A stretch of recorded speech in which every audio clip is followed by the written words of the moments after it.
Hey there. Welcome to another episode of Career Retrospectives, right here on the Super Review Show Network. I'm joined by my two incredible best friends in the whole widest world, Kyle and Mike. What's going on, guys? Not much is going on. We're all back. We're back. I'm Yes, we back took we after took a break. we had a whole break. We took a week off after doing the holidays and whatnot. We are a little busy with some stuff, but we are back now. We're back once again. And as the title of this podcast suggests, we spun the wheel last time we were on there, and we discussed and decided, and the wheel decided and landed on my pick, Katy Perry's Teenage Dream from 2009, 10. I forget what year it was. Anyways, so I think it was 2010. Either way, though. Yeah, 2010. Safe search is off, ladies and gents. Here we go. All right. So, yes, but as I said, we spun the wheel, though. This is my pick. I wanted to diversify our sounds a little bit more than just like, more than just like our metal albums or our rock albums. I said, let's review a pop album. Let's review. And what I contend personally is the best pop album from the late 2010, late 2000s into 2010s. One of the, in my opinion, the best personally. I have a lot to say on this, but I'm excited to discuss this with my two good friends who also listen to this album too from start to finish, and we're going to review it right here. But yeah, I'm excited about this. Are you guys ready? Oh, I'm ready. Hey, let's let it rip. Do you guys have any initial thoughts you guys want to share really quick or no? Now we can go right into this breakdown. Right into the track listing and whatnot too? Okay. Yep. All right, cool. So, all right, let's jump down here. Oh, it was 2010. It was August 24th, 2010. I was 12, I think. I lost track of my whatever. Who cares? All right, this album, it's when you talk about pop music and you talk about like just generic great sing-along songs or just some of the best pop music I've heard possibly ever in the 2000s, in my opinion, I immediately think of Katy Perry's Teenage Dream. So I'm going to go through track by track really quick here for a second. And yes, we're ranking these out of 10. So here, there's a couple of 10s on here for me personally, but I'll get to those in a second. All right. This album starts off with a banger known as Teenage Dream. I love this track. The moment I heard this track, I was in love with this album from start to finish. It's a great opening track. The title track, it's a title track, JT. Of course, you're going to love it. Well, yes, I do love this song. It's a great title track, in my opinion. And it sets the mood for where you're going to go in future tracks down this album from start to finish, from 1 to 12. But yeah, Teenage Dream, 10 out of 10. Straight up 10 out of 10. It's pure 2000s pop to a T. Great track to start off, from my opinion. Then you go to Last Friday Night, TGIF. It's the funniest thing ever. Listening to it back then in 2010, 2011, when these songs were heavily played on the radio and charting like crazy. I will say that there's one line in this song though that makes me cringe. The cringe fest. Charting or charting? I just want to clear that up. Oh, it says charting, baby. We're talking about the. Okay, I'm sorry. My sound on this side cut out. I'm not charting. I promise you. If I was charting, don't worry. It's all cleared up now. So yes. Yes, exactly. Mike's in for a treat tonight. He's like, "Oh my god, this is the greatest thing I've ever heard next to CeeLo Green's The Lady Killer." What? Of course. Yeah. No, but Last Friday Night, TGI, there's some lines that did not hold up well as I thought it would, but I still think musically it's still a bop. It's still a great pop song. The line we're talking about, yeah. The line, you're gonna laugh at this, but I was listening to it again today, and I was like, "Oh my god." That was such an epic fail. That line was like, it fits the time. Great. What's that? It held up great. I guess so. To me, it's still a 10 out of 10. It was just every time I hear the one, I'm like, oof, my childhood. It's right in the childhood right there a little bit. It's like, if I have an epic fail, wow, yikes. But it's still a great track overall. Musically, it's great. It's got like, it hitting the bars, hitting the cruise, hitting the scene, if you will, going out, meeting ladies, doing whatever you got to do. Last Friday Night, TGIF, 10 out of 10 for me. So far, so good, right? California Girls, not the Beach Boys track. Because I remember when the song first came out, I remember Mike Love of the Beach Boys, for whatever reason, was bashing this song because it's the same exact title and it was getting so much publicity. For whatever reason, I remember Mike Love just bashing it completely, but I don't care. It's a great track. Another 10 out of 10 featuring the almighty Snoop Dogg. Imagine getting so bent out of shape and butthurt that someone used the same song title. I know, right? Like Love with the LUV. Oh my God, who cares, right? You know the amount of bands that would get pissed off about other bands using the word holiday as their title? Or, I don't know, New Year's Day, another one of those. I can think of three off the top of my head. I do want to make a comment that Kyle specifically said when people spell words wrong, Oh, it makes absolutely. him mad. I can't stand the way it's spelled in this title. Me So neither. It's you must have ridiculous. you must have raged out on this song and gave it a terrible rating, I guess. No, because it doesn't affect the ratings. Oh, The rating. oh, it doesn't matter. Exactly. It's just Yeah. See, there you go. There you go. I see. All right. But California Girls featuring Snoop Dogg with a different spelling of Gurls, whatever. It's annoying, yes, but that doesn't affect the song here at all. It's a 10 out of 10 for me. Such a bump. It screams like that mid 2000s vibe as well. It's like, I'm gonna go to the beach and play California Girls, whatever, right? Yeah, whatever. But yeah, it's fantastic. And Snoop Dogg's featuring it. It really works out perfectly for me with this. 10 out of 10. There's 3 straight 10 out of 10s for me personally on this. You can see my childhood I was so alone as a kid. Hey, Katy Perry, you and me, we got this. It's like, hey, and then we get to the 11 out of 10 on this album. The 11 out of 10 for this record is Firework by Katy Perry. I love this song so much. I started listening to it again in my own separate playlist again on Spotify after the fact of I forgot how much I love this song. It's such a, I'm not gonna say stupid, but it's such like a goofy, fun, like pop, bubblegum pop song. And you can make so much out of it. Like with like to this day, it holds up still. This is an 11 out of 10, gentlemen. Firework. You want to talk about pop music in the 2000s? You have to mention Firework by Katy Perry. 11 out of 10. Fantastic track. I forgot how much I love it to this day. And the music video is hysterical for it too. It's just a firework coming out of her chest or whatever. It's like, oh my God, she blew up. Whatever, right? It's hysterical. Yeah, if you haven't seen the music video, check it out immediately online, of course, after you watch us and view us. Now we get to some tracks that were not as good, but held up more than I remember them initially because they weren't like big on the radio heavily as much as Teenage Dream, Last Friday Night, California Girls, Firework, and the other two I'm about to mention as well. But the Peacock song, it's not bad, but it's nowhere near the first 4 tracks for me. It's a solid like 7.5, almost 8 out of 10 for me. It's not great, but it still holds up. It's like, all right, it fits the context of the record. It fits the context of the pop record of the 2000s and whatnot. So Peacock 7.5, pushing an 8 out of 10 a little bit for me personally. Circle the Drain, I completely forgot this song existed. If I'm being honest with you, I was like, because you're so used to hearing Teenage Dream, Last Friday Night, Firework, all the singles, E.T., the one that got away on the radio. You're so used to hearing the big hit singles, like all 6 of them. You're used to hearing all 6 of them, and you forget about kind of deeper tracks from Katy Perry, like Circle the Drain. It's not bad. Again, it's very similar vein as Peacock. It's not bad. It's not great. This is actually a solid like 7 out of 10, just a little bit lower than Peacock. Okay. It's not bad, but it's not great like the other first 4 tracks. The first 4 tracks rip through the record perfectly, in my opinion. Track number 7, the one that got away, it took me a little while to actually like, I'm saying this on air and I don't give a shit at all. I keep my show PG-13 for a reason, but I'm saying this one right now. The one that got away, the lyric writing, I really appreciate a lot more than I did before. For whatever reason, I always cried when I heard it. Yes, I'm a grown man. I'm 25 years old. I can admit that on camera and on air, whatever. I don't care. But the one that got away is a very emotional song for me personally. It's about like this high school lover and how you get matching tattoos and, you're like, oh my God, and puppy love. And then reality hits and that's the person that got away from you. It's a really hard-hitting song, but it's got a pop beat to it with the drums.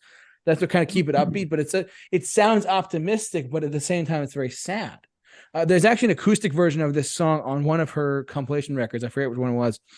But she did an acoustic just to her and the guitar, and that one hits hard. You want to sound really emotional? Listen to the one that got away on the acoustic guitar only. It's very sad and it's very emotional. It makes me cry. I'm not gonna lie. I was going through it again. I was like, I actually started crying in the car listening to it. Yes, I said that out live. I don't care. This is a great album nonetheless. Let's keep going. E.T., the extra, not the extraterrestrial. I'm just kidding, everyone. Sorry. This is a song that I forgot about completely until we went back and revisited this for our podcast as we spun the wheel. I forgot how much I enjoyed E.T. And the song itself sounds like mysterious enough to the point where you can hear like, it sounds like hypnotizing. I'm thinking the lyrics all of a sudden. Like it just sounds so alien-like, if you will. And as Tom DeLonge once said recently, that aliens do exist. Let's be real. He did say that, and it's basically true at this point. But E.T., I really like this track. This is a solid 8 out of 10. This is an 8 out of 10 for me. I love this track. This is Apparently really the producers were like characters from like G.I. Joe or something like that. exactly. I don't know, like what's going on with Ammo Dr. and Luke, Max Martin. Ammo, and Martin. Oh my god, Max Martin sounds like Lex Luthor. that's Like, Superman's sounds like arch enemy. super villain. I'm Max Martin. Lex Luthor, Superman's arch enemy. Just saying. I'm Wrong Ammo. universe, damn it. Wrong universe, Mike. But E.T., an 8 out of 10. I forgot how much I enjoyed this pop song, and it's a great track. It really brought up the rest of the record a little bit more than the one that got away. Did I get my rating for the one that got away? That's a 10 out of 10 for me. I love that song. It's very sad, it's emotional, but it's a 10 out of 10. I do love that track a lot, but much more than I initially did. Sorry, 10 out of 10. E.T.'s an 8 out of 10.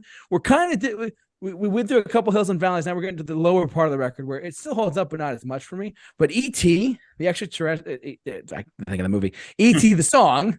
Sorry, E.T. the song is a great pop song. Just it fit the time. It doesn't feel as dated as I thought it would be, but it does sound like it came from that time period, which is still good nonetheless. Is 8 out of 10.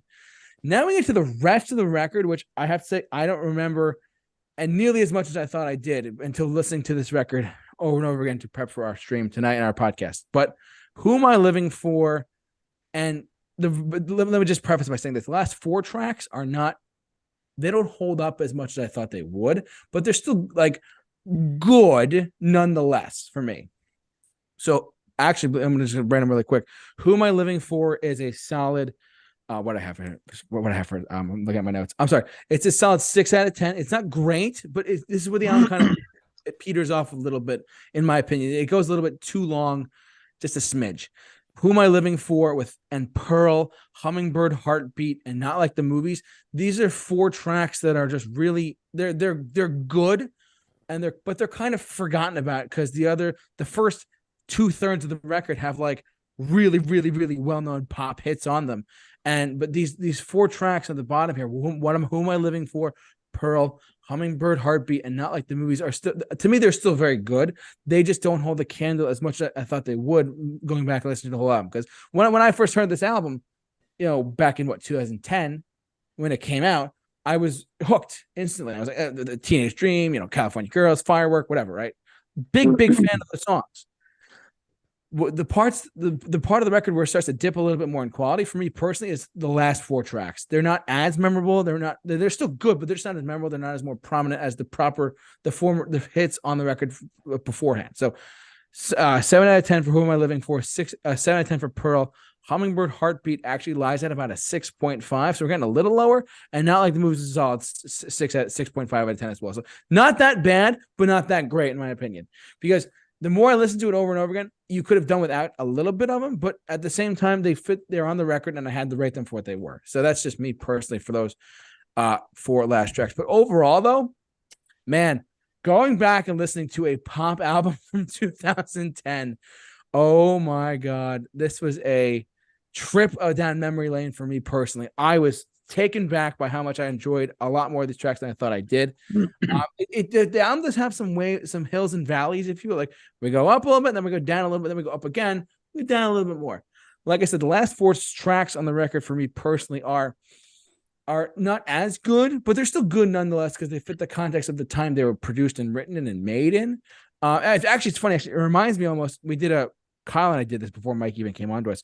We talked about Panic at the Disco's Death of a Bachelor album, which had 9 songs on it, but the last 2 or 3 were they were good, but they weren't they weren't fully they weren't like as memorable as the first 2/3 of the record. That's kind of how I feel about this as well. The more I thought about it was that this record has so many great hits on it, and the hits really do hold up after time. They hold up after over 10 years now. And the deeper cuts on the record are still good, but they're not as good as I remember them back then, of course, because they just didn't hold up as much as I thought they would. But nonetheless, though, this is solid. I can't believe I'm saying this. And this is an 8.5 out of 10, man. I was surprised about how much I re-enjoyed listening to this record over and over again to prep for our stream tonight. And Katy Perry, you are a great pop singer. What are you doing on American Idol? Get off it. Start touring again. I'd love to see you. Just want to say that out loud. What was the rating you said? I'm sorry, I didn't hear it. I said 8.5 because the reasoning because the really good songs like Teenage Dream, Last Friday Night, California Girls, Firework, the one that got away, E.T., you know, the bigger hits on the record hold it up a lot more. The one thing that brought it down from I was getting closer. The more I thought about it, I said, it's an 8.5 because the last 4 tracks are not as memorable, and the middle 2 songs of Peacock and Circle the Drain are not as memorable as the same way, but at the same, but the track list and the placement on each track made me think, okay, this is still a solid pop record overall. In my opinion, probably the best pop record we got at the time. That's why I'm saying an 8.5 out of 10 for me personally for Katy Perry's Teenage Dream. But I'm very, very, very curious to see what my good man and married guy Kyle Korisha has to say about this record. Yeah. Korisha. That one. There you go. Sorry about that. Anyway, off to a terrible start. Sound like some kind of a horrible disease you get over in Mexico. Is that a medication? I got Korisha disease. I gotta go get my Korisha pills. Oh no. Anyways. All right. So, Teenage Dream, one of the top 3, one of the big 3 pop albums of the 2010s. Let's be honest, and I'll get into this more throughout the album, but let's be honest here. Pop artists do not have a good track record with full albums at all. Yep. Generally with pop artists, it's all right, here's like a single or 2 that are good here and there. It's very rare to have a solid actual album from a pop artist. This is one of them. I would put in that big 3 of the 2010s, 1989 by Taylor Swift and 24 Karat Magic by Bruno Mars. Those are really the big 3 that were just completely solid throughout, had massive singles. And yeah, so I mean, we're talking one of my favorite pop albums here. Now, are you addressing Katy Perry or her 10 writers? I'm not sure. I'm going to get to that. Don't you worry. Okay, I just want to I just want to know who you're addressing. I'm just trying to figure that out. I'm attributing most of this. Well, one, she's the performer, but there's a big 6 songs on this album to me. And I would say to everyone, they're the big 6 that really everyone knows. Of those 6, 5 of them were co-written and produced by Max Martin. Max Martin is one of the absolute, if not the absolute best pop songwriter and producer out there. The dude has 25 #1 hits written or co-written since he started in 1998. So, I mean, we're talking 25 years of consistently solid writing here. It's no shock to me that the best songs in this album had him as part of it. Same thing with her singles from her follow-up album Prism.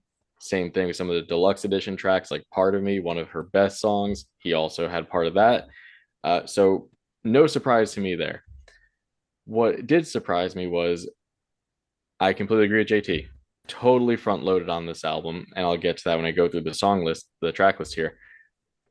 But totally front loaded. And the album as a whole suffers from it pretty heavily. So let's just get into it. Teenage Dream, completely agree, JT. 10 out of 10 here. And you know what?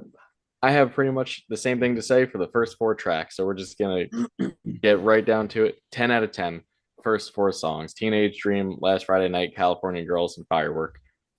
What a way to start off an album. You don't get a much better run of songs than this on any album in general. I mean, it's such like bubblegum pop, but you know what you're getting from it. You're not going to a Katy Perry album for deep, sophisticated writing or songs that have many movements or things like that. But in these first 4 songs, she does manage, and her writers manage to keep it very, while they follow the same thematic style and the same sound, these first 4 songs all have something that sets themselves slightly apart from the other. Like Teenage Dream does have a slightly distorted guitar in the background. It's only doing like some power chords here and there, but it's there. It's fun. It's well written. It has some nice synths in there to provide some ambiance through it.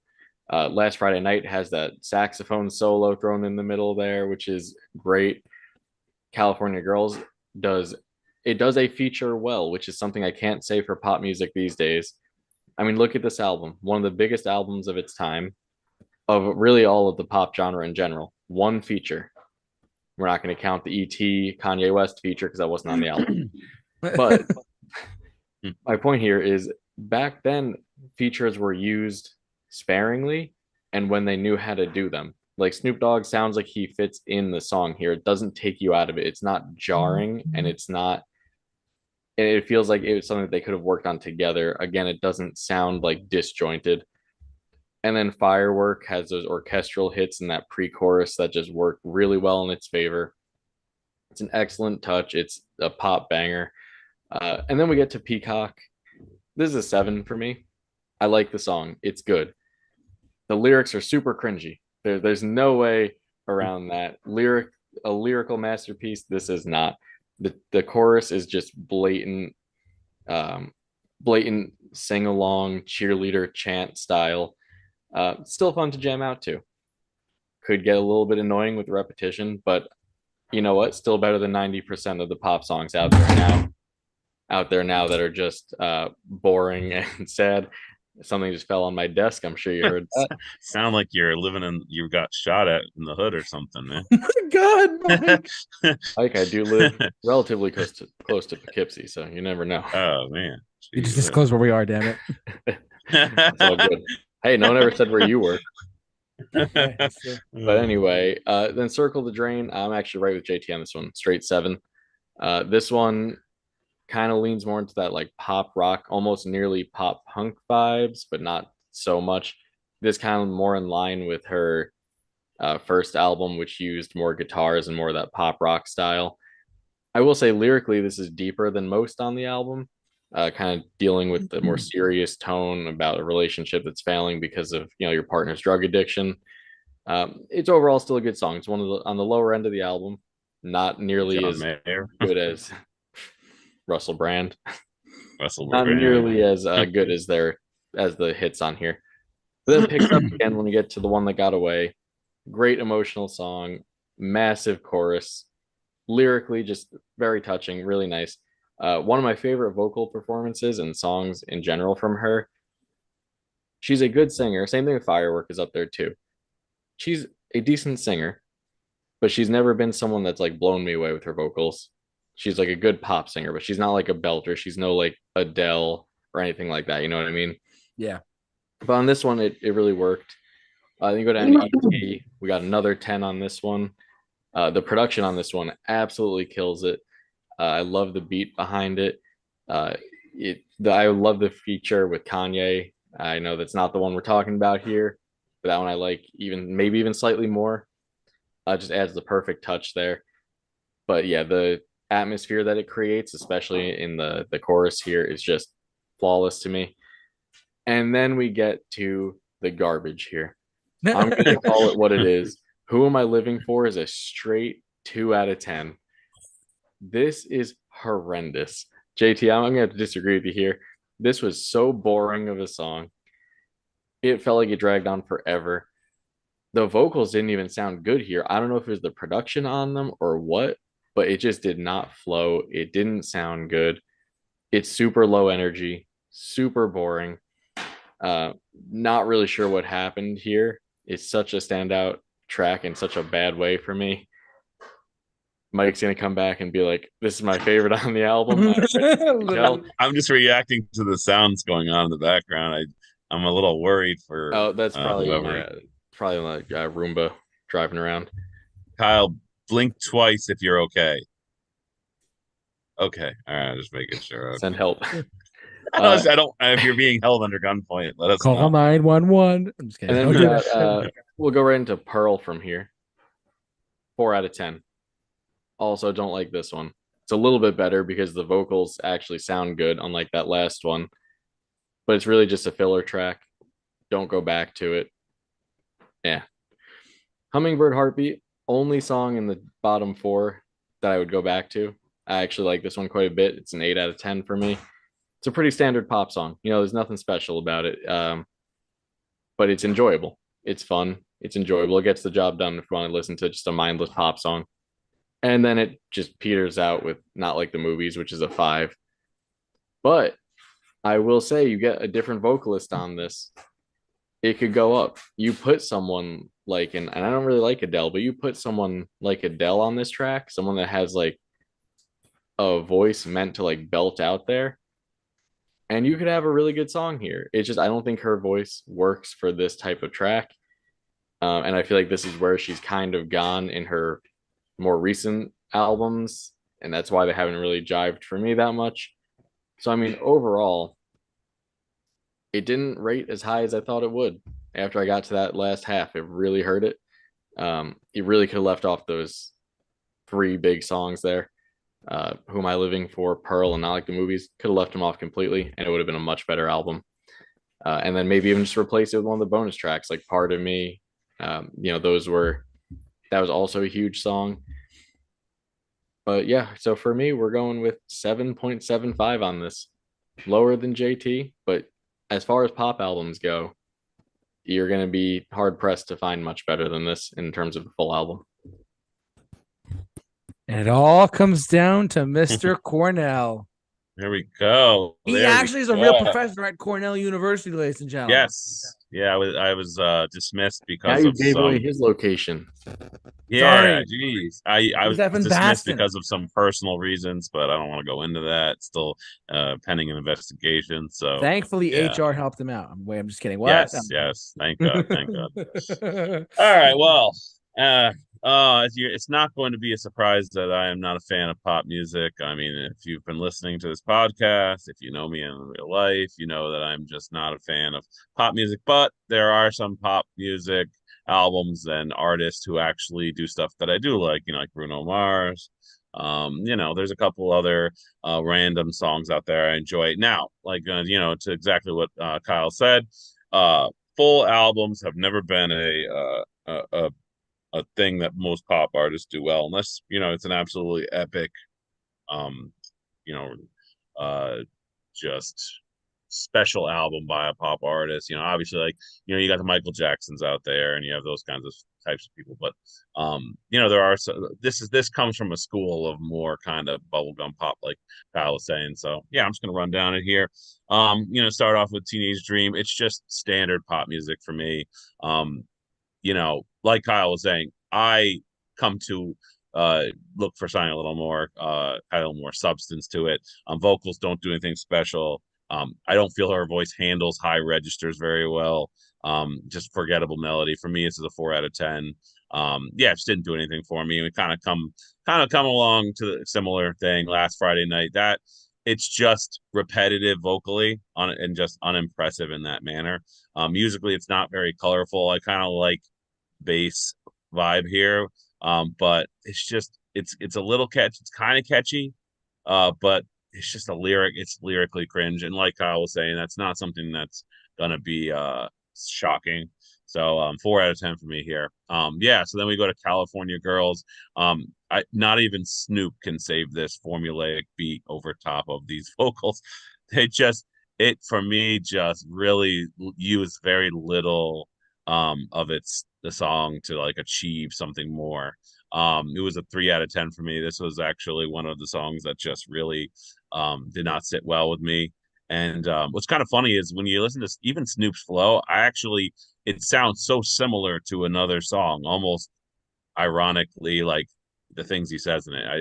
I can't remember. I'll have to come back and think about that a little more. But just moving right along. Firework. It's weird. It started out sounding like Tonight's Gonna Be a Good Night by the Black Eyed Peas, which may have come out around the same time. If someone wants to look that up while I'm talking, be my guest. If not, no problem. But it started feeling like that. Thank Home Depot Radio to beat this song into an absolute pulp. Very generic, doesn't do anything interesting for me. Actually one of the songs I hate from Katy Perry. Backing beat is so stock, almost to a point where you wonder if like a human made it. Mike, I Got a Feeling by the Black Eyed Peas came out 2009. This album was 2010. So I have a feeling. I got a feeling she copied off that beat in the beginning. Oh God. Her writers, you mean? Yeah, her writers. Excuse me. Yeah. So 2 out of 10 for me. Unfortunately, not one of my favorite songs. And then we get to the worst song on this album, Peacock. It's a 1 out of 10, folks. Horrible lyrics, horrible beat, horrible everything. Very repetitive. Mike Eey. hates fun. Mike hates It's fun. Mike, hey, fun. it's fun. Fun is nice when it doesn't make my brain turn into mush. Like, you know what I mean? Like it was just the chanting and the references to like Peacock being like, yeah, I'm not even gonna go into that, but Yeah, Mike, what does it mean? I thought you were talking about a bird. yeah, Yeah, what bird are we talking yeah, about? the kind of bird that no one should ever talk about on the Terror. Anyway, she's talking about the streaming service, right? Peacock, NBC, Yeah, right? Yeah, totally. Thanksgiving, Mike does not turkey want and to see your peacock, JT. Sorry. yes, don't want to see your peacock. And then we get to actually step up here, and this is funny. Kyle nails everything on the head. I hate you, Kyle, because you know exactly what you're talking about. Circle the Drain, actually 6 out of 10. Lyrics are terrible again, like, but I like the attitude here, and I actually like how the backing synths. I can't even say that word. The backing synths actually clash with the music and almost sound out of place. I actually like that. Which is brings me back to why we're all kind of different music reviewers here, and it's nice to get a certain insight from someone who actually remember how, like, when we were talking about that Alter Bridge song and you guys said it took a turn that you didn't like. You know what I'm saying? I like when things take turns in the wrong direction sometimes because it's something your brain doesn't expect and it keeps you guessing. Whereas, like, if it does the thing you expect it to do, it's very predictable. And like, I think that's something I really like in music is when it does something weird and it does something dark or strange or that clashes or whatever. And so I like that aspect of it. I kind of like the attitude of it, but also like who wants to hear someone talk about the awkward things of their relationship and the lyrics? But the song is okay, actually, 6 out of 10. And then we get to the best song on the album, the one that got away. This is now hilariously enough, and thank YouTube Shorts for this. I wouldn't have known of this song, but because it started on TikTok, people using the song on TikTok, and then it finds its way to YouTube Shorts. That basically they speed it up, and I actually like the sped up version versus this version. This version feels very plotting. It feels very like do do do do do do. I don't like that rhythm of it. I like a faster version of it, which actually allows the song to kind of flow more. Um, yeah, which is interesting. Me actually saying TikTok did something right. Folks, mark your calendars. This is a very rare occasion because, so 7 out of 10 for me. Could have been an 8, could have been even higher if it was faster. I'd actually like to hear a remix where it's faster, which I probably, will run into at some point with my search when I'm listening to this album. Now YouTube thinks I'm a Katy Perry fan. I'm going to call her Katy Perry from now on, by the way, folks. Katy Perry. And I don't care who doesn't like it. Anyway, moving on. Patty E.T. Carey? Who are you talking about? Katy Perry. This is Katy Perry. I thought it was So, Patty Carey. Anyway, sorry about that. Patty Carey, Baker's Man. Yeah, sure. So E.T. Yeah, E.T. Phone Home. No good music here. Dumb lyrics. Just a generic pop song. 4 out of 10. Didn't do anything for me. And then actually a song that took a rise again. Kyle, you nailed it on the head. Who am I living for? The chorus is decent. I actually like the kind of like beat to it and the like darkness of it a little bit. 6 out of 10. I mean, it's not, I ain't putting it on a playlist, nor am I ever listening to it again. No offense. But like it within this album, I actually kind of like the the environment of it. If I were driving and listening to something, and watching the scenery go by, it kind of had a certain kind of vibe to it. Pearl's a 3 out of 10. So vocally dramatic, breathy. She's just breathing so much in this. You'd think that she like learned from what's her face, the whisper girl. I can't even think of her name. Who whispers through all the who whispers through all Billie her music. I Eilish. can't think. Billie Eilish. Yeah, Yeah. she's. I just kept doing this when I was listening to it. Like, my God, hummingbird heartbeat. I had to check my own heartbeat during this to make sure I wasn't expired. It And got you that I do excited. like, yeah, I do. Yeah, no, reverse, Kyle. It just Oh, I like some of the rock guitar edge, but the vocals are, but it's just diminished energy coming in, and then the soloing behind the song, I kind of like that, but couldn't save it. Not like the movies. Once again, she tries to pull off this theater-esque kind of sound, musical kind of sound, but it just misses the mark. Lacking that kind of touching like melody that she's going for, just wouldn't just did not nail anything. 3 out of 10. And then part of me, it's something you'd hear at Home Depot or a gas station. It's just, yeah, 4 out of 10. Nothing really special. Dressing up, oh my God, 2 out of 10. This one was cringe lyrics to the max. All over the place. The beat change ups, feeling weird, out of place, lose momentum.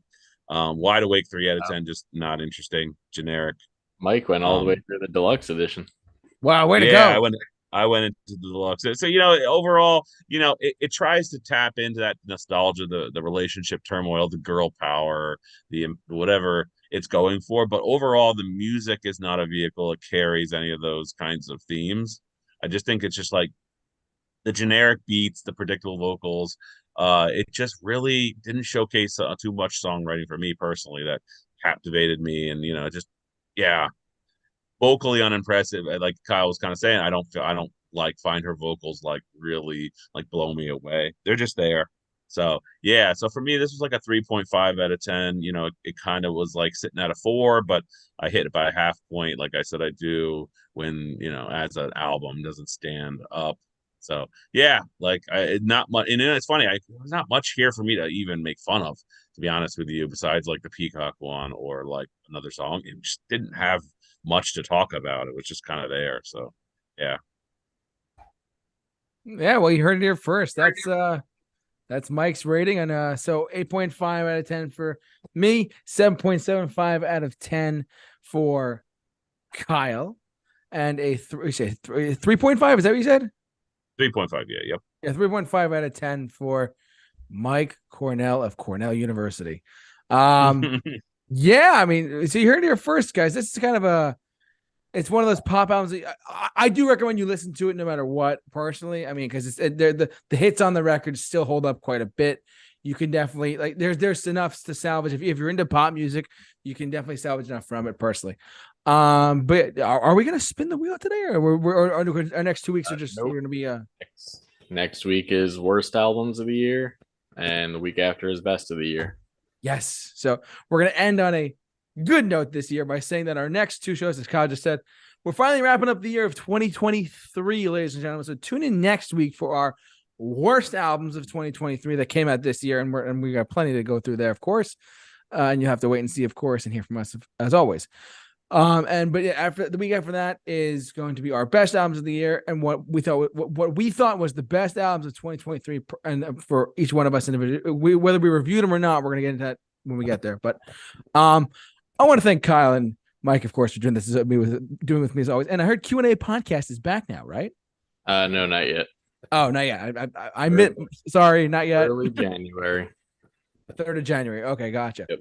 Into a clean year. Yeah. Perfect. There will be no career retrospectives on Christmas. That is a federal holiday. That is also our holiday, so we're taking that Monday off. So other than we'll see you guys in the Mike holiday pay for that day. Yeah. Do we get time and a half? Yeah, time and a half. Yeah. Your Dunkin' Donuts Christmas cards are going to be sent in the mail. Don't worry. Then maybe we'll do a video. Give us time and a half. Yeah. Exactly. Overtime. Workers. No, not workers' comp. Workers' time and a half. Don't worry, I got you. Don't worry. There was something coming in the mail for both you guys. Don't worry, I digress. But yeah, you're $50. Here you go. What? There you go. No, but that's gonna do it for us, guys. Thanks so much for watching, listening. However, you enjoyed us tonight. Sound off in the description, comments below. DM us, contact us via our social media pages. Simply at the Super Review Show, and very good show, and it's a good one to wrap up for the year so far. So like I said, like Kyle and I said, next week our worst albums of 2023, And then after that, our best albums of 2023. And that's going to wrap up for 2023 for us. We're going into a new year and new albums to trash and love and all the above. So we're going to have to see. But thank you so much for watching, listening, however you enjoyed us. So for all of us here at Career Retrospectives, stay safe, take care, and be awesome.